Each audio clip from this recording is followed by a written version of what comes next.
സ്വല്ലു അലൈഹി വസല്ലിമു തസ്ലീമാ. അഷ്റഫുൽ ഖൽഖിന്റെ മുമ്പിൽ ചെന്ന് നിൽക്കാൻ സ്വല്ലല്ലാഹു അലൈഹി വസല്ലം.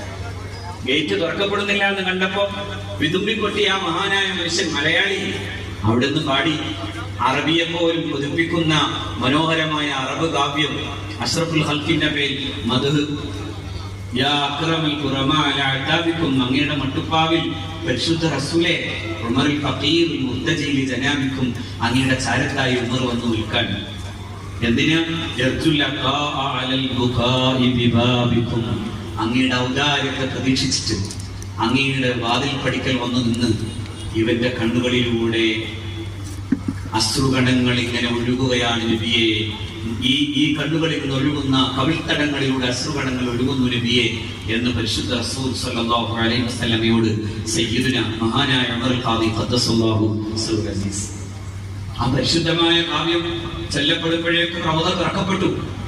നബി സല്ലല്ലാഹു അലൈഹി വസല്ലമയുടെ ഹൃദയ കവാടം തുറക്കപ്പെട്ടതുപോലെ അഷ്റഫുൽ ഖൽഖ് സല്ലല്ലാഹു അലൈഹി വസല്ലമയുടെ മുമ്പിൽ മഹാനായ ഉമർ ഖാദി തങ്ങളുടെ ഈ കാവ്യം കൊണ്ട് ഹബീബ് സല്ലല്ലാഹു അലൈഹി വസല്ലമയുടെ റൗദ തുറക്കപ്പെട്ടു. അങ്ങനെയൊക്കെയുള്ള വലിയയാൾ ഇവിടെ ചോയിയെ ചേർത്ത് പിടിച്ചു. അഷ്റഫുൽ ഖൽഖ് സല്ലല്ലാഹു അലൈഹി വസല്ലമയുടെ പേരക്കുട്ടികൾ ഇവിടെ വന്ന മഹാന്മാരായ സയ്യിദുമാർ, റാഫിഖി കുടുംബത്തിലെ, അതുപോലെ തന്നെ ശിഹാബ് കുടുംബത്തിലെ, ദമറുല്ലൈലി കുടുംബത്തിലെ, ജിഫ്രി കുടുംബത്തിലെ എല്ലാ ഇടങ്ങളിൽ നിന്ന് വന്നവർക്കൊക്കെയും കിട്ടിയ ഒരു വലിയ കാര്യം എന്താ? ഇവിടുത്തെ കോഴിക്കോട്ടെ സാമൂതിരി ജിഫ്രി കുടുംബത്തിന് വേണ്ടി മാത്രമായി വേണ്ട കാര്യങ്ങളെല്ലാം ചെയ്തു കൊടുത്തതിന്റെ പേരിൽ ഒരു ജിഫ്രി ഹൗസ് ചരിത്രത്തിൽ നമുക്ക് കാണണം. പാണക്കാട്ടെ കുടുംബം നമുക്കിന്നും കേരളത്തിന്റെ ഈ സൗഹൃദങ്ങളുടെ ഒരു പൂങ്കാവനത്തിന്റെ രാജകുമാരന്മാരായി നിൽക്കുന്നത് നമ്മൾ കാണുന്നു.